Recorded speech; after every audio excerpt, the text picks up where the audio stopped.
New this morning, a driver leaves a messy trail while trying to get away during a drive-by shooting. Yeah, there were a lot of chaos on Wellwood Street on the northwest side. Erica Zuko joins us now. And Erica, it started as a shooting, but boy, when they catch these people, they're going to have a host of charges.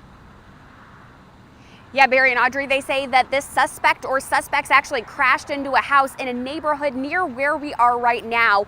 As you mentioned, it's on Wellwood Street near Culebra and Grissom, and it happened around 10:30 last night. Police say that they believe it started with what was likely a drive-by shooting. They say either one or multiple suspects drove up, likely in a black car, according to witnesses, and started shooting at one home. While driving away, the driver then drove into another home, causing the damage you see in this video. They drove away but left behind a front bumper that had a license plate on it. Police are hoping that helps lead them to the people involved. The fire department then boarded up the house that got crashed into. They say that it is still livable, and fortunately no one was hurt during all of this, but the search continues for the people involved. Erica Zuko, KENS 5 Eyewitness News.